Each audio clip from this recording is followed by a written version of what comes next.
Did Tom Brady actually cause or instruct McNally and Jastrzemski to deflate footballs?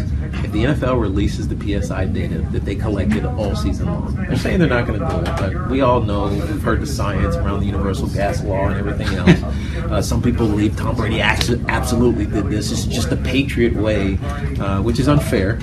I actually don't think he did anything wrong. But you're right. What the court decided, the appeals court decided, was what they were debating really was, can Roger Goodell do whatever he wants? They ruled that yes, he can when it comes to discipline. Now, down the line, will that change? Of course.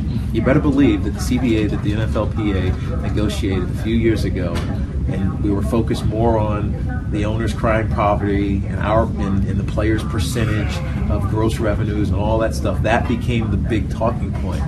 You better believe when the next CBA comes up, it will be about who ultimately has power and appeal power on discipline, because it's starting to affect how players view the league and their teams, and I don't know if that's necessarily healthy.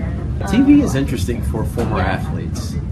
A lot of guys feel like they can do it, but they don't realize that the work that they had to put in to be an athlete, it's probably a fraction of the work you have to put in to be a television personality, because it's not just knowing information. It's smiling at the right time. It's, if you're doing a serious interview, not giving away your emotion. It's digging into the story so it's not superficial.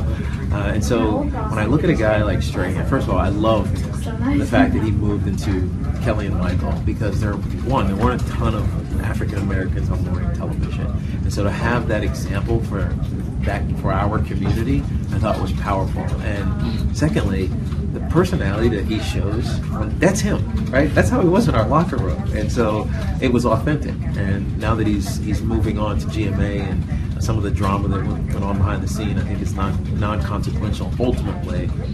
But it's a lesson in life, right?